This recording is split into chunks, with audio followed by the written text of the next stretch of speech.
What is up, YouTube? Welcome back to my channel. So today we are going to be doing a little coding using BimmerCode. I'm sure a lot of you guys have used BimmerCode on your BMW, but I'm gonna be doing some coding, not gonna do anything crazy, but want to show you guys how to do it. If you haven't used it yet, there's a couple of things you need to know before you use it so you don't brick your DME on your car. So I'm gonna be showing you that today, and then I'll show you a couple things that I did to my car, or a couple things I coded into my car.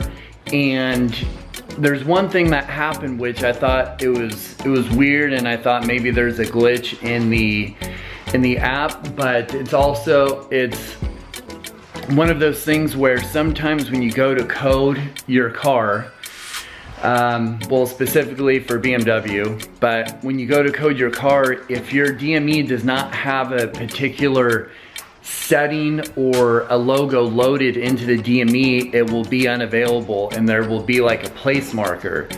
So it was really weird, but got clarification from BimmerCode. That's what happened, but I'll show you guys. But let's hop into the car and I will show you how to use BimmerCode. Super easy, so I'll do it step by step so you know how to use it properly without hurting your car. So let's get to it. Okay, so we're in the car. So there's a couple things you want to do before you start coding your car. The first thing is you want to make sure that your phone is charged. And your car battery is charged too. So good idea is maybe running your car for a little bit if it's just been sitting, to make sure the battery has a good charge. But also you want to put your phone in airplane mode, because the last thing you want is while you're coding your car, someone calls or texts you while you're coding, and that could bring up some issues. So make sure your phone is in airplane mode. The second thing is, in the settings of BimmerCode, you just want to make sure that you have the right adapter selected. So for me, I have the VPeak OBD2 adapter. So it looks like that. If it focuses in, maybe. Well, that's what it looks like right there. All right, so I have that adapter. So that is selected on the app. And then so the next thing, so after you do all that, now let's plug the adapter into the OBD2 port. So I'm gonna do that right now. Okay, that is plugged in. So now what you want to do, you want to put your car in accessory mode. So leave your foot off the brake and press the start button. That puts the car in accessory mode. Make sure that your AC is off, your radio's off, and your lights are in the off position so you don't drain your battery. Next thing you do is you press connect. And what helps sometimes is if you hold your phone close to the Bluetooth adapter, so it just syncs easier. So it's connecting right now. Okay, so it's connected. So next thing you want to do is make sure you have the right car selected. So mine is a 3 Series F30. So click on that and press continue. And then it'll read the VIN, it'll do some other stuff in the background. And then it will take a little bit to load. So that's normal. It's kind of slow. It's not gonna be super quick. So it's just gonna load. Okay, so it's done loading. So now it'll pull up the control units, and so you'll see all the modules. So the first one that you're probably going to want to look at is the front electronic module. So let's click on that. It's going to fetch all the data from that, and that will take a second. Okay, so we're in. The cool thing about this module is there's a ton of stuff in it. So the ambient lighting, the angel eye brightness, what else? Convenient opening. So this is where you can change the door when you pull the handle, and then if you don't have to double pull it, you just pull it once and it'll unlock and open. The daytime running lights. headlight washers if your car has it, just a bunch of stuff. One of the cool things was it was the fog lights. Sometimes when I'm driving late at night somewhere and I have my high beams on and then the fog lights turn off, and I hate that. So with this, you can go and it says fog lights off with high beam. So I could go in there, click on that and click not active, and then that way what happens is I can turn on my high beams with my fog lights on. So that's cool, but I'm not gonna touch that.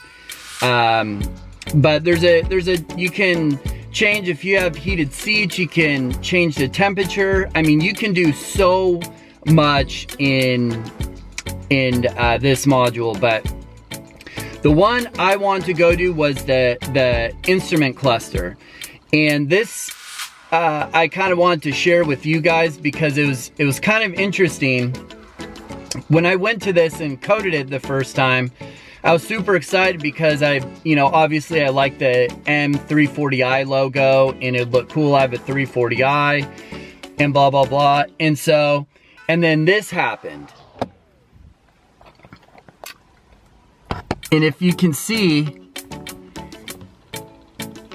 it has that icon placeholder. It says M300i, and then in some other language, and I'm pretty sure it's German, I don't know if you guys can see that, it says like placeholder in German on that image. So focus back in. So I contacted BimmerCode and I was like, hey, what's going on? Is there an issue with the app? And he's like, no, it looks like your car wasn't preloaded with that logo, so that's a placeholder if your car doesn't have it. So that happens to you guys, you're kind of out of luck, you can't change it. So I was kind of bummed out about that. So where I have to go, so we're in instrument cluster, I have to code that out because I don't want, some weird logo that's not really matching the car. So you have to go in M performance logo. And then because I don't have those images apparently on my car, I have to, it's not active. So then what you have to do is you press code, and then it's gonna say, please note during the coding should not be interrupted. So press start coding.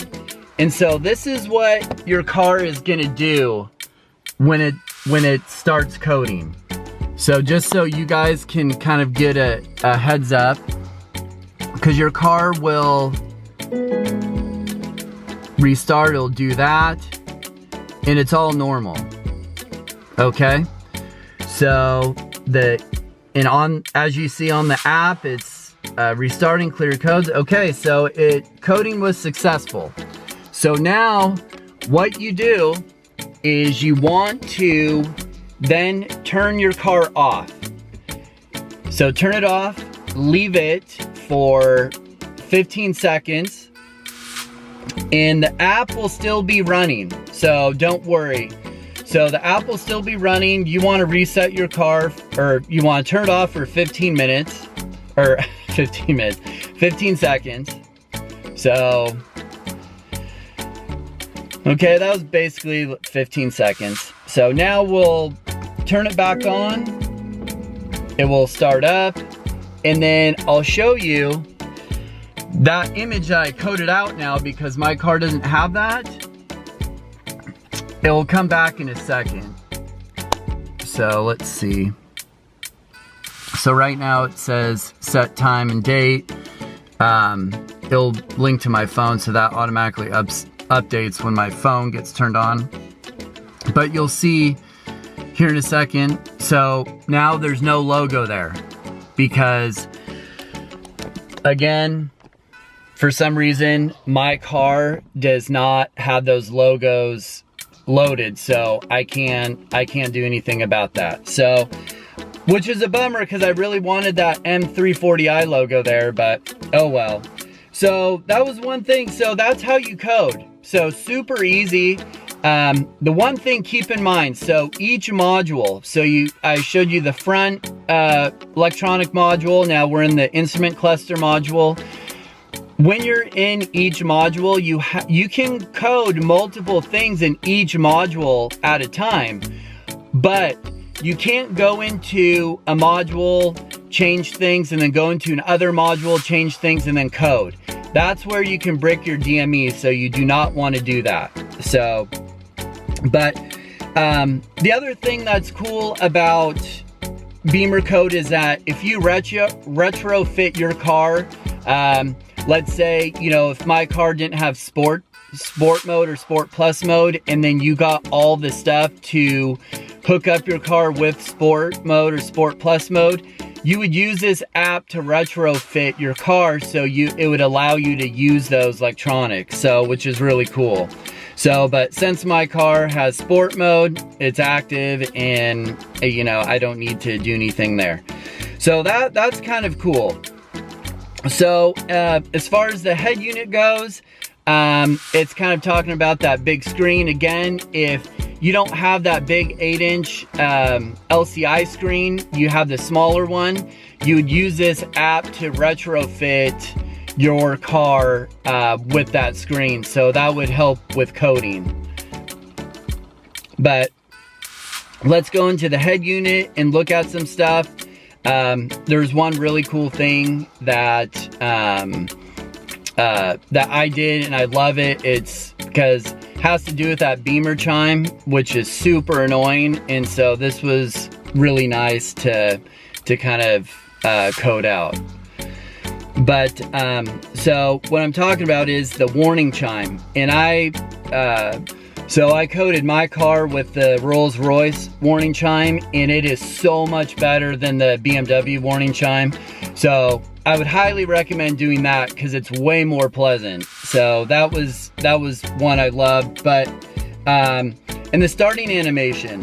So when you go to, before you get in your car, before you start your car, it'll have that M Performance logo in the cluster. So I did that.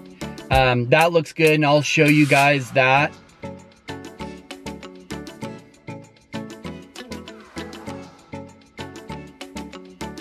It looks really, really cool just when it's just a more sporty feel, you know.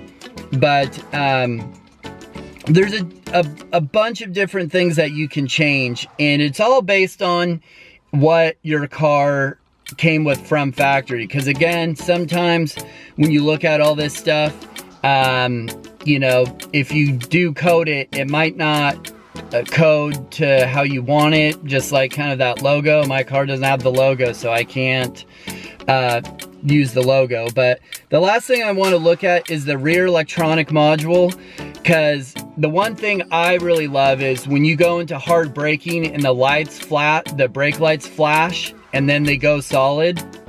So that is where you would do this. So I'll show you guys that right now, because I don't know about you guys, I love Formula One. So anytime I can kind of, you know, configure my car to have cool features like that, I'm gonna do it. So rear electronic module, this is where you're gonna do that. Okay, so we're in the rear module, and so first thing that comes up is brake force display lights. All right, so when I was filming, my camera battery died. But anyway, guys, if you're interested in using BimmerCode, just a couple things when you use it. Just make sure that your phone is charged, your car, you drove it around a little bit that day, so the battery's kind of charged. Make sure that your phone is on airplane mode, and then when you plug the Bluetooth adapter in, just make sure it's connected. Just make sure that you're only changing or you're coding in one module at a time. So, but like I said, all you have to do is plug the OBD2 Bluetooth adapter in, turn your car on accessory mode, connect your phone to the car, and then just start coding. It's super, super simple, and it makes a huge difference. Like, you know, you saw that M Performance badge when I started up. And then with the brake lighting, when it blinks, I love that. And also the Rolls-Royce chime, I think that sounds really good, and it's a lot less annoying than the Beamer chime. So anyway guys, I hope you enjoyed that video. Hope that helps you if you're interested in using BimmerCode. But anyway guys, thanks for watching the video. Give me a thumbs up, subscribe, and I'll see you in the next video.